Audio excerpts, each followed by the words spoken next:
Hello, everybody. This is Muhammad Ibrahim, guide of Egypt, talking to you from Giza Plateau. We have Johnny and we have Abraham. Hey. We are trying to, or we are going to enjoy Giza Plateau today. And I think the weather is nice. It's cloudy a little bit, but we are going to enjoy a very energetic day. So let's proceed. The famous question. And of course, Johnny came several times here, so you are the one who will receive the new questions. What do you think the function of the pyramid? And say what do you want to say? Don't Ah, feel shy. I think it is a energetic machine to Energetic cap machine. the energy of the planet. I think, Okay, and the chambers there inside they okay. are like the the point of more energy. I think the main energy there. That is, look, I can easily say yes, this is correct because we have, I can tell you the evidence of what you said that they are using or is doing a project now in the pyramid, call it the pyramid scan or scanning. And they are depending on a special kind of waves. We are not producing these waves. It is produced by the universe. So they are just collecting the waves from inside and using the waves, call it the Moan waves, or like it's a waves kind of radiation. The only waves can go through the blocks of the pyramid. But our regular waves like X-rays, like even ultrasonic waves, it doesn't go through. Okay. So that is what we call it the alternative story. Okay, what is the academic story? What is the story if you read in the book we will hear? Because that is also a very interesting story, Yeah. and from that story we can reach the truth. Read between the lines, and also change the title.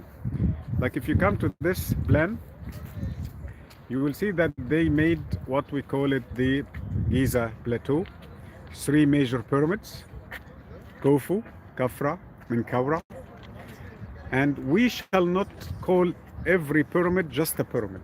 We must call it pyramid complex because the complex also is part of this story, is part of the main function. Okay, like if we come here, this is the most complete complex, the second pyramid, the pyramid of Khafra, and then what they call it mortuary temple, and what they call it causeway, and then the valley temple. Okay, we will talk later about the story. So, what is the function of the pyramid from the point of view of academics? Well, we see the pyramid as, according to academics, as being used for a tomb. But that's not to say, as Muhammad has pointed out many times, that it hasn't been used as a tomb before. But we know that another friend of Muhammad's that he has worked with and done tours with is the famous Chris Dunn. And Chris Dunn has pointed out in his Giza power plant hypotheses that the pyramid is built like a Faraday cage. And we know that it has granite, granite, limestone, and sandstone. So when we see this, it is not only holding this energy and moving it through there, but what is granite made out of? Do you know? Crystal. Right, like Yes. quartz crystal. But we also know that it has silica in it. Exactly. Okay? And so what do we get from silica? Silicon microchips, which are great conductors and insulators of electromagnetic energy. So Muhammad's absolutely right that this is moving great amounts of energy. So it seems that Johnny gave us all the answers and left nothing to me. Oh no. Another question to Abraham. What do you think, in your opinion, what do you think the age of the pyramid? These ones. Yes. I Uh, will give you choices. 5,000 years old, yeah. 11,000 years old, 36,000 years old, 80,000 years old. I think five. Five? I think because the Saqqara is the old one, right? Yeah, according to the regular story, yes. Yeah, yeah. Okay. Ah, Okay, we will talk when we get close to the pyramid because every number I gave you, it has an evidence. okay. Okay? But the weakest one, the weakest option is the option of 5,000 years old. Okay, that is the weakest one. That's the common Yes. answer. But we will understand that the pyramid is much older than this. Okay. That pyramid was called the Great Pyramid for centuries and lately started to be called Khufu Pyramid because we found a kind of graffiti written inside the pyramid for it was like a title for a group of workers. They called themselves the gangs of Khufu or the group of workers of Khufu. That is the only thing written inside the pyramid. No other carving or any writings in any inch or any millimeter inside the pyramid. We, Okay. as we approach the front of this pyramid, I would also love for Muhammad to tell us one of my favorite stories. And we can only think about this story that if we stand before this magnificent edifice, this timeless sermon in the stone, we think that at one point when you stood before this magnificent monument, that it was bright and shiny and flawless and you could not see a single marking or anything other than just a reflective surface. And we get a very famous story about that entrance up there that goes back to the Caliph Al-Mahmud. Could you tell that story, Muhammad? Sure, but let's first sit and to see if we can have some tea, and then I will tell you some very interesting stories about the pyramid.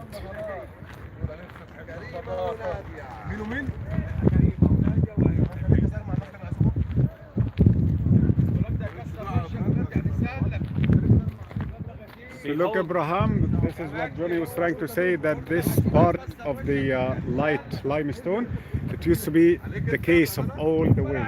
That is the only left pieces from the casing stone. So the pyramid one day was completely covered like a very polished surface, like a giant mirror. Like white color, right? Because this limestone is high quality. This is medium quality. It was completely reflective and shiny as you came up to it. Come this way. No marks, nothing that you could see to come in there. Came back. Came. She came. This entire area that you see, معايا اسمه ايه؟ the entire Giza Plateau Ramadan. that you're looking at here was artificially leveled. And underneath it, there's all sorts of subterranean complexes and tunnel systems, and it's incredible. underneath. Here we are going to see something.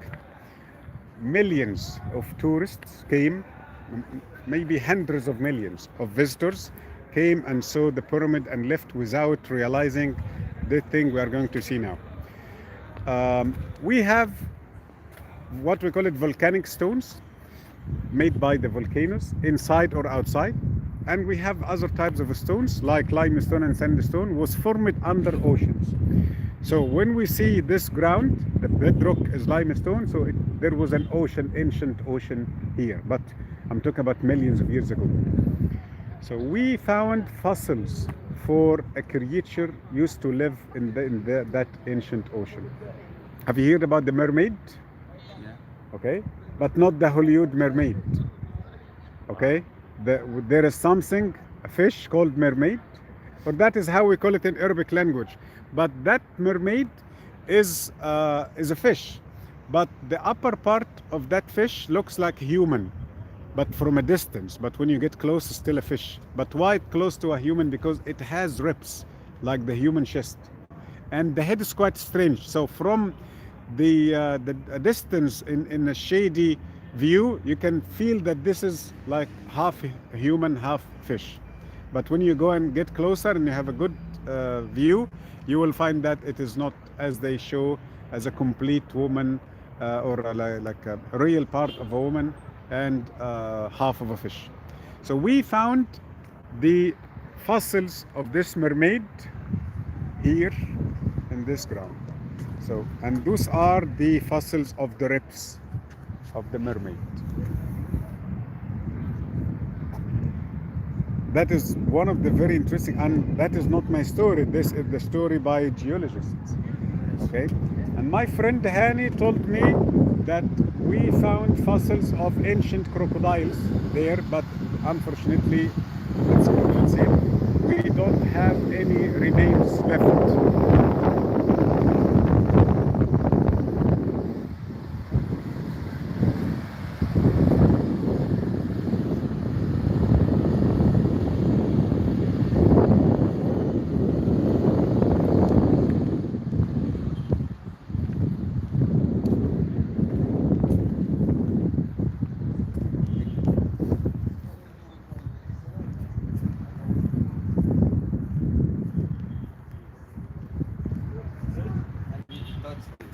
Yes. So we think this is one of them.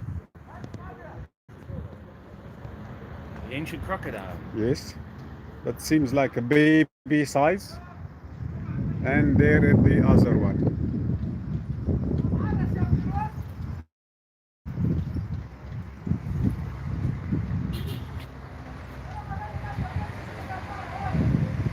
Okay, here we are in front of the Great Pyramid. This pyramid used to be the biggest and the heaviest and the tallest structure in the whole world for thousands of years. How many blocks? Almost 2,300,000 blocks. We are not sure, maybe less or more, okay, but it has a huge number of blocks. These are, in my opinion, the smallest example of these blocks. 1.5 tons, one and a half. What are the size of the biggers? We have 2 tons, 5 tons, 7 tons, and suddenly 80 tons, and could be 100 tons, especially the granite blocks inside the pyramid, like in the king chamber. Absolutely. And not only that, but it's a polynomial tetrahedral structure that could be turned into a sphere using trans-dimensional mathematics. So whoever built this was no mere just regular workman. This was built by Exactly. incredible craftsmanship. The design must be done by a very talented architect, but must be produced by a machine. Like I will give you a Yes. very simple example.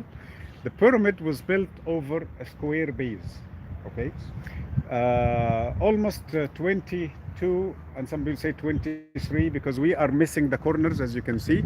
So we cannot understand exactly where was the beginning. It is like 1 meter forward, 1 meter back. So let's say 223 meters, okay?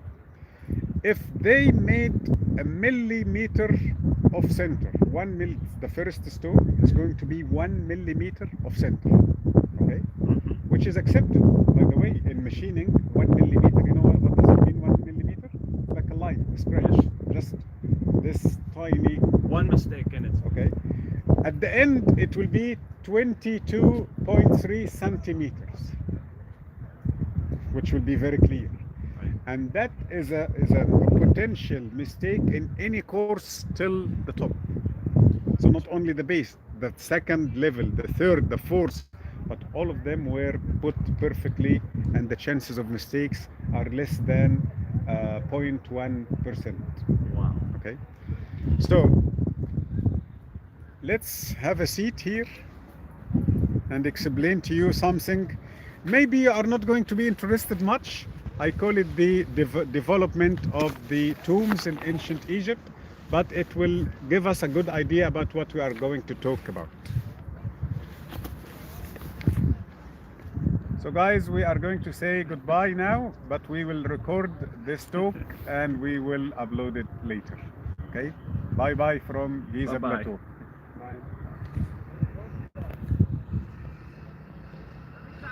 Okay, how to switch this? Isn't it amazing to be sitting here? Of course. It's wonderful. Inshallah.